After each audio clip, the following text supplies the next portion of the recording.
I'll have to preface this. I'm not an expert. I feel I have no qualifications for the talk that I'm going to be sharing. My background is an engineer, but I think in light of, for me, in the past year, I think you might share this as well. There have been a lot of crazy things happening in the world, a lot of foundations, truth, even we're in the post-truth era. What does that mean, right? And I think God was using this as beautiful encouragement. I don't think I'll be able to touch all the topics I mentioned in the abstract because I can't do them justice in 15 minutes, but I hope there will be some encouragement that that will be for you or your friends or family from this. Let's see. Am I at the right place? Okay, so I'm going to give a quick background about ancient languages. And yes, I have no special knowledge about Hebrew, but I think there's some takeaways that we each might have. There's also a word study of Hebrew for the meanings for blessing and curse, and how it actually even points into God's love. And I think that's something that Satan is in the business of trying to occlude and hide from us every day. There's also some principles about rest that I want to share about, and finally some reflections.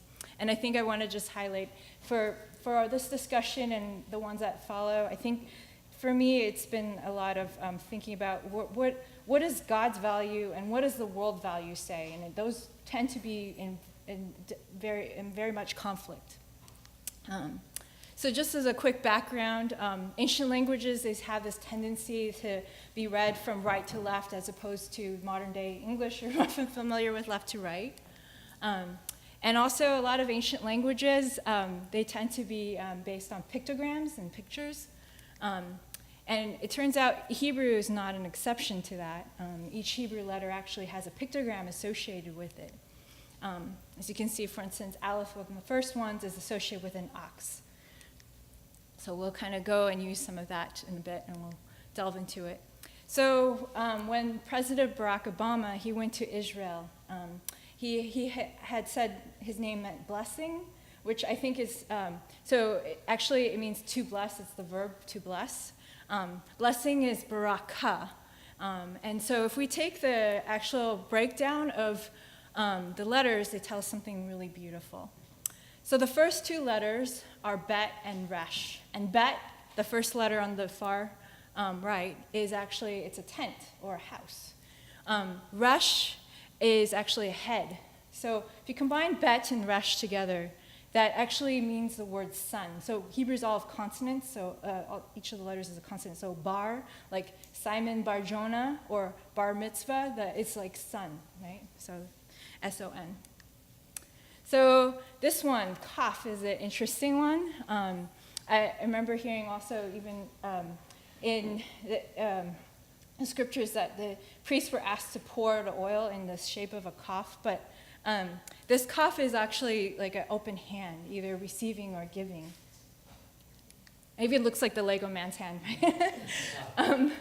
This one's a really special letter, hey, the fifth letter of the Hebrew alphabet. You'll see that there's this tiny little opening at the top, and it's actually associated with, let's see, it's forward. It seems to be frozen. Okay. It actually is associated with air or window, and so that's what that pictogram is associated with. But there's something I think a little deeper than that from our faith, that for us. Okay, it's a little frozen. So when Abram and Sarai, they originally, they had been waiting for a son for many years, right? And so you'll also note that when they had their name changed, Abraham and Sarah, the sound is hey. And hey was the letter that was added to their names. And so there's this really beautiful thing with this fifth letter of the Hebrew alphabet, where it's associated with grace. And it's actually, if you notice, like Cain doesn't have hey in his name, and Abel does. There's a very consistent thing through the scriptures. It doesn't seem like an accident.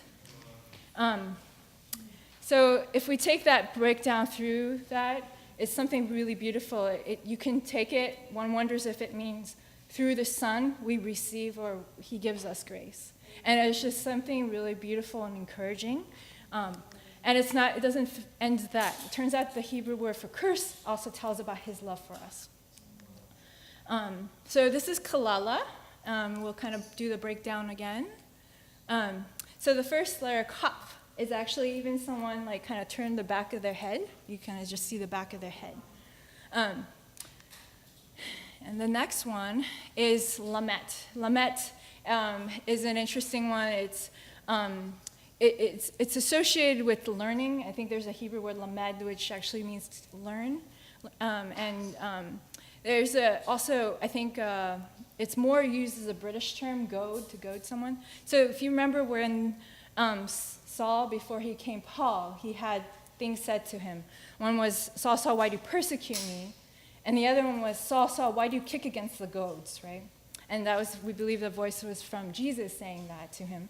And something, that picture of a goad is actually what a shepherd would use, kind of similar to a shepherd's crook, and like to his livestock and just say, don't go over there, there's going to be lions and bears that are going to eat you over there. Stay here in my pastures, like a gentle correction that's associated with.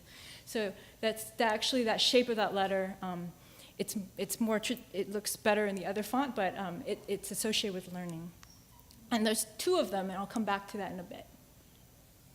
Okay, so again we see hey, right? So that there's an interesting part. It's also in the word for curse. So if we remember, I'll take the point that curse is any form of down-talking. And Jesus illustrates that as he goes through when he recalls he's talking about he sees the fig tree, and he sees that it does not have any fruit. And so he says, may you never have any fruit again. But if you remember also Peter, he later on says, whoa, the tree you cursed, it's withered, right? So that's any form of down-talking is a curse. And it comes through and like, why do you think you deserve this? Why do you think you deserve any forgiveness? Why do you think you're worth anything? Like, all those things are forms of down-talking, any voices like that, and those are forms of curses. Those are curses. And what this word actually says, sorry, it's a little stuck, or maybe I'm not pressing it right. Sorry. There's actually only one curse, thanks, Stephen. Only one curse that's not reconcilable with his salvation plan for us. And that is when someone continues to turn their head away from learning his grace for us.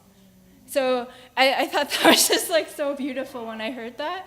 It's like, and you know, about the doubling part, I showed this because, you know, even I think plants also notice, like you'll see general plants, they will kind of try to face the sun as they grow because they know they'll be blessed and grow from that. I think it illustrates that too. Something about the doubling, I remember hearing this one scripture I was reading one morning, and it was where Joseph is interpreting Pharaoh's dream, and he says the doubling means that God has fixed it and it will come to pass. And so something really beautiful about that, it kind of helped me to better understand this verse where it was like a knot for me. I was like, why did the Lord harden Pharaoh's heart, right? And so what is that all about, right? Like, why is he making it worse? But actually coming back, I think some of the other beautiful talks in the justice session remind me also, it's about, you know, we know intrinsic things as, you know, when someone forces their will on someone else, like rape, for instance, something so ugly as that, we know intrinsically it's wrong, right? And so the Lord we know is the Lord of love, and he never forces himself on anyone. So when he saw Pharaoh, he respected Pharaoh for his decision, and he said, I respect your decision. And he said, I'm going to help you. I'm going to harden your heart. And so it's actually out of love. I think that's why I was just like, thank you, Lord, for revealing that, because that was really encouraging, even in that. So he never forces his will or way on anyone. And so also, you know, that his timing is he does not, he has his patience out of his love for us. He doesn't want any of us to, you know, perish. But he also does not want to force any of us. And so I thought, you know, coming back to the world's value and God's value, it was just like God has all these, like, And Christ also illustrates how many ways that, it's opposed to what the world's value is. Like, it's not your monetary value. It's not how the quantities. It's not about that. He says, so the English word loser is a very American term, because I think British before they said the unfortunates, because they recognized it was like not a matter of their own earning. But I think loser and winner implies that you can earn your way, which I think is opposed to where he comes with grace, when he's explaining with his blessing. He says, we do not need to earn our way to get his blessing. He says, just receive. So I thought that was really beautiful and encouraging for me, and I hope it was for you. And this part about rest. I think there's something about the process of cancer and how it forms that can tell us about the nature of rest. So there are very specific hallmarks and things that identify it, one of which is this thing. So each cell has a nuclei, which is kind of like the brain of that cell. Well, something that pathologists use to identify cancerous cells when they run that stain is that they're multinucleated, which means they have multiple nuclei. And so there's this very known progression pathway where it continues, and you see with the dysplasia part where the nuclei get larger and they kind of go crazy. And I think when it goes into full-blown cancer, you'll see God is a God of order, and so cancer kind of shows all the boundaries are broken, the order is in form of destruction. Also, there's the path of even the vessels that are just there's no time to error check any of the DNA. It's just going crazy in terms of trying to consume and multiply as quickly as possible without regard for boundaries. And also, blood vessels are leaky everywhere because there's this rush of trying to multiply. And I think that also illustrates, this is just to show, there's, on the left it's a bone cancer, and you see in the round, you'll see in the normal, it has all these empty spots, and then for the cancer, it has all these parts that are filled with multiple nuclei. And I think it actually illustrates of the state of being of many minds, and I think that also illustrates of not being in rest. And there's a study, very secular study, I think one of in the audience I might have even worked on it, but this Dan Gilbert's lab, and it was interesting, they tracked people on their mobile devices and tried to find trends of happiness. And the one most strongly statistical trend that they found was when people's minds wandered, that was when they were unhappy. And so that was this paper in Science. So I thought that also kind of, where he knows that we need that anchor. And he says that when we stay our mind on him, he will keep us, because and to that point, even where that beautiful hymn, Set Bafford, he writes that is well, to that point where he can write is well with my soul, even after he heard that his daughters had died in the storm. And so God knows what we need in the storm is to anchor ourselves in him, and I think that's something that I thought was also encouraging for me. So I just wanted to highlight a couple things about value. So I think some others have highlighted about women versus men and why some might be valued more than others. So this passage where Eve was supposed to be created from Adam's rib, I've heard, and I think there's been a whole book about it written from a more secular context, about how that word rib actually is side. It's side. And so I thought that was really beautiful in terms of turning around. It's not so much one subjugated to the other. It's to work side by side facing God versus saying one is lower or smaller or diminutive to the other. And I think the other part that it goes with is that beautiful arc to,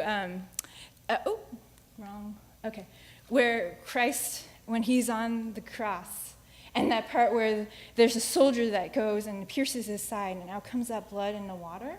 And the really beautiful arc is the fact that it's that side, right, because he replaced the first Adam. And that it's not about making one lower than the other. It's about, to the point of love, that he is willing to sacrifice himself for his bride, the church. And so I was I thought that was just amazing. I think Alex did a beautiful job. So even when Viktor Frankl, he was, something that I remember him mentioning was the German soldiers when he was in Auschwitz and Dachau, they were saying, "You are pigs." And he himself, he had this quote, and he said, "I'm actually a sheep." And so I thought that was really amazing that he had that realization. Also, it wasn't so much like the value, it's not that external assigned value of each of us. And I think to expand on it, I think it comes to where, coming from grace and blessing, and that we are his beloved, right? He substituted for us to make us his beloved. And finally, I think it has to end with coming back full arc to, John 1:1, where in the beginning was the Word, and the Word was with God, and the Word is God, right? And so the key part that it brings back to me for is the word in Greek is logos, which is the basis of logic and reason, and he invites us in. Like, even if you're struggling with this today, I invite you to continue to engage and not give up on your, don't go with the current which says your worldly value is low and nothing. That's not, I plead with you what God does. He invites you to bring in with, he says, he gives you logic so you can also reason and talk with him. So thank you for your time.